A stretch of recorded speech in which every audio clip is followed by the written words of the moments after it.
Is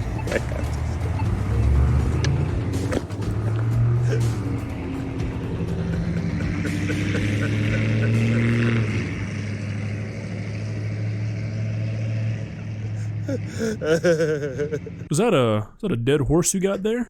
You gonna beat that thing? Because if not, I'll take her off your hands. I might be taken out of context. Ladies and gentlemen, I find that the people I expect the least to become like recurring characters on this channel are always the ones that I find myself making repeat videos on. Now, maybe that's just because I'm like bad at my job, but that seems unlikely. I'm gonna chalk it up to just one of those mysteries of YouTube that nobody can really explain. Ned Fulmer, a name that I didn't really expect to be saying again so soon on this channel. If I'm being honest, I don't know if I really thought I'd ever be saying that name again on this channel, because I figured the last video I made on old Netty Boy, you know, talking about his response to the backlash he was getting for his dog shit podcast, where he was like, yeah, I cheated on my wife, but you know, it made me a better person, so I'm proud of myself. You know, I thought that was gonna be a pretty good place to end it. Figured there wouldn't be a whole lot of downward mobility left for the guy, but after sort of like accidentally going down a bit of a rabbit hole, Ned has proved me wrong. Now, normally, to a lot of people's great annoyance, I think, I tend to start out my videos with like a 2 or 3 minute long yap session about the social or philosophical context of whatever we're talking about that day, but I think there's just too much to cover today to do that, so we're getting right into it. Well, almost right into it. Before we talk more about our favorite podcaster, ladies and gentlemen, I have a huge announcement. After what has to have been like 5 years, I think, I am finally releasing some new merch. Fucking look at it. Over the last like year or so, I've been starting to get some quality complaints about my old merch, so I wanted to do something new, you know, go into a different direction, and with the help of the guys over at Fourth Wall, we came up with this beautiful hoodie, a YouTuber merch hoodie that's not gonna get you shoved into a locker. I didn't even know it was possible. If you're watching this as it was uploaded, or really any time after it was uploaded, I guess, I don't know why I felt the need to say that, these are available for purchase right now, and right now they're a little bit discounted, and you'd be supporting me and the channel a whole lot if you got yourself one. No pressure, you're still supporting me by just watching me, don't want to give off the wrong impression there, but these are seriously some of the most comfortable hoodies I have ever felt in my entire life, and I'm a lot happier with these compared to my older hoodies. They are a bit more expensive, and because of that, I think I might be leaving my old merch up still for sale because it's a lot more affordable. I'm gonna kind of let you guys decide on that. I don't really have that many merch sales to begin with. Don't think I'm that kind of YouTuber, but I wanted to see how this does, and if it does well, we might release some more. So yeah, that's really it. Link will be in the description. I'll also probably throw up a card somewhere if you want to go get yourself one, but it's time to dive back into the Nediverse. So, real quick, I know I said I wouldn't yap, but just in case you don't know who Ned Fulmer is, he used to be a part of that big BuzzFeed channel, The Try Guys, where him and a couple of other dudes tried shit. Groundbreaking stuff. People loved him, people loved the channel, until it came out that he was cheating on his wife with a producer of the show. Obviously, this was not received super well, and it resulted in him being kicked off the show and sort of shunned off the internet. And for a couple of years, shunned off the internet he was. Nobody really heard from him, he wasn't making content, until about a month ago when he released a podcast called Rock Bottom. And ladies and gentlemen, the first episode was the most uncomfortable, most awkward, most unnecessary thing that I think humankind has ever created. It was an episode where he sat down with the woman he cheated on, and they just talked for like an hour. It was basically like a couples-led couple therapy session with no moderator, and no topic or no guide or nothing. It was fucking horrible. It was one of the worst things I've ever watched. Now, obviously, a man exploiting his infidelity against his wife for YouTube views was not received very well, and Ned was made the honorary clown of the internet for about a week. But it didn't stop there because, like I said earlier, he made a video addressing this backlash, in which he doesn't really take accountability for anything. He doesn't respond to any of the actual criticism that was made against him. In his own words, he basically just decides to tell his side of the story that he thought was missing from the podcast, aka something that absolutely nobody was asking for. And that was pretty much it. Like I said, I thought that was going to be the end of the Ned saga. That was until yesterday, for a reason I can't quite explain. Maybe the government beamed it into my brain. That's my best explanation. I decided to go onto Ned's channel just to see what he's been up to since he uploaded that response. And the answer to that question is I don't really know, but whatever it is, it's fucking weird. As a whole, it seems like Ned is trying to sort of like replicate the Try Guys formula. Basically everything on his channel right now is him doing something or trying something in some weird way, which, I mean, like, I guess that makes sense. That's what he did for years. Part of the weirdness, though, is that a lot of these videos have obviously bot metrics, like videos with over 1 million views, but like 100 comments and a couple hundred likes. Like, there is some funky shit going on here, and it looks like view botting to me, especially considering how drastic the numbers are from video to video. As YouTube tends to go, you generally don't have a video break 1 million views and then have your next 3 or 4 struggle to break 1,000. But I mean, a washed up YouTuber buying views to look like they're still relevant is really nothing that out of the ordinary. If anything, I would say that in a lot of cases, it's just kind of expected. So we're not here to talk about Ned Fulmer buying views or buying comments. I thought it was weird, and I think it sort of plays into what we're talking about today, but I don't really think that in and of itself is video worthy. What I do think is video worthy, however, is the ending to a video that he uploaded a couple of days ago titled I Have MS. Now, I'm not going to be talking about the entire video, but the video itself is not great. I feel like Ned is realizing that people are not the biggest fans of him, so he's trying to supplement that by having a bunch of other people in the videos, and it's just not really working. The concept of the video is he wants to walk from Santa Monica to Disneyland, and he's doing this because he wants to raise money and raise awareness for the National MS Society, or the National Multiple Sclerosis Society, because as he reveals in this video, Ned was diagnosed with MS a little over 10 years ago. Now, look, don't get me wrong, I am not here to dunk on a guy for having a chronic illness that by all accounts is absolutely miserable, but I do think the optics of this are pretty bad. I talk to my friends about the videos I make, and every single person I've talked to who's asked me over the last 24 hours, hey, what are you making your video on tomorrow? When I've explained to them the situation, they're like, oh, so now he's trying to get sympathy. And yeah, that's really what this looks like. Since he's come back to the internet, everything he has done has been an attempt to garner the public's affection, and none of it has worked in the slightest. And it just seems like the timing is a little bit too perfect to release a video like this when every single person on the internet who is aware of you doesn't really like you. Like I said, he was diagnosed with MS 12 years ago. This just seems a little bit too strategic. Or, I mean, at least it does if you've seen the entire video. Based off what I've told you, I wouldn't be surprised if you're thinking, August, you might be being a little bit too critical. And yeah, that's fair. That's because you haven't seen the end of this video. This is not a video where he simply just does a walking challenge and then donates money to an organization. If that's all this was, no big deal. The dude is allowed to talk about an illness he has. I don't think anybody would argue that. Doesn't automatically mean he's trying to score sympathy points. Even though, I mean, when you were like mega famous and everybody loved you, that would have been a great time to bring awareness to something, but that's irrelevant, right? The reason this video is being made is because of the last couple of minutes of this I Have MS video, which I think it's time to show you. Oh my gosh, hitting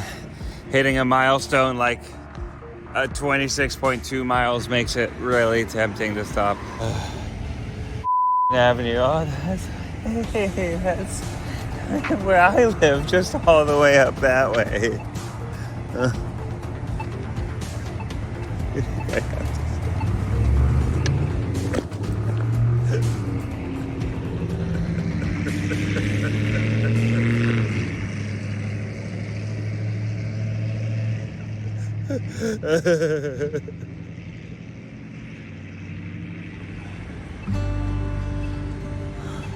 Well, I stopped walking.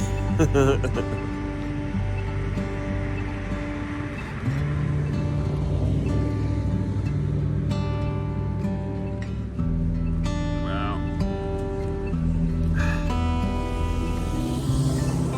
We're done with the challenge.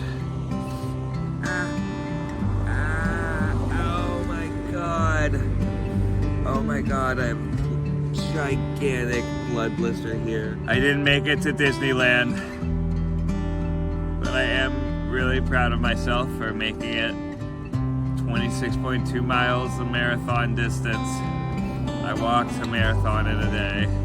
I'm just feeling a lot of feelings right now. So happy to be done walking. And it was so hard at the end. I just want to say, for anyone that thinks they can't keep going, you can. Oh Okay, so that was something. I have a lot of feelings about this. I have a lot of conflicting feelings about this. Right off the bat, want to get this very clear. Nothing wrong with a man crying. Nothing wrong with a man showing emotions. Nothing wrong with a man having an emotional moment on camera.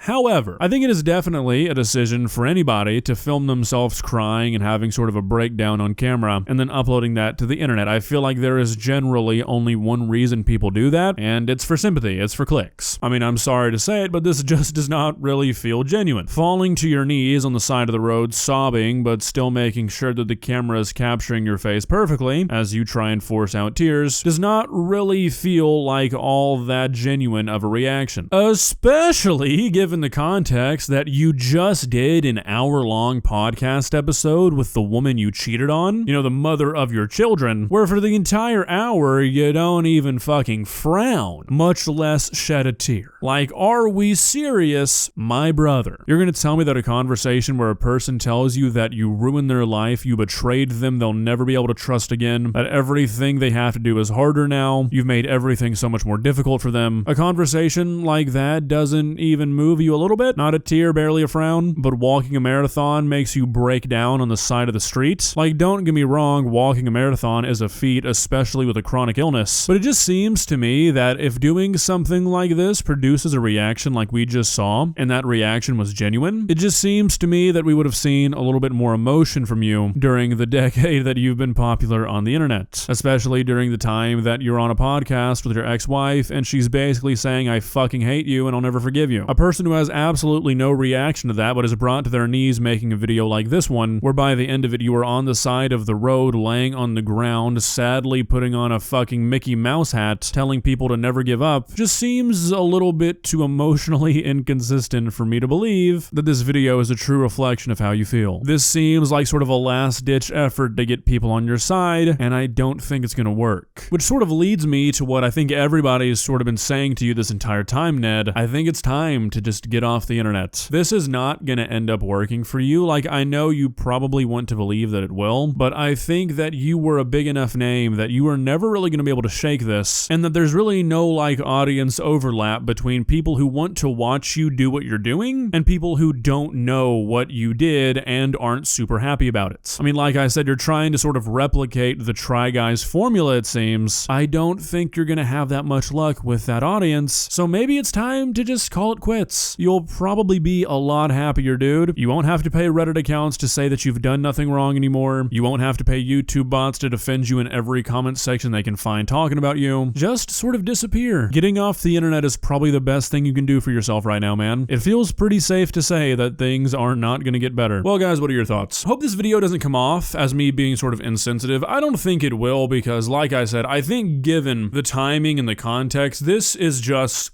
it's just a little too questionable to be like, yeah, I'm sure Ned didn't drop this video at this time for any external reasons. That just seems a little bit hard for me to believe. And this would be a completely different thing if, like I said, the guy showed any emotion ever. Like, this just seems like a very out of character thing for him, and that makes me think even more so that this is just sort of like a last ditch effort. Maybe I'm wrong. I don't know. Let me know what you think. See ya.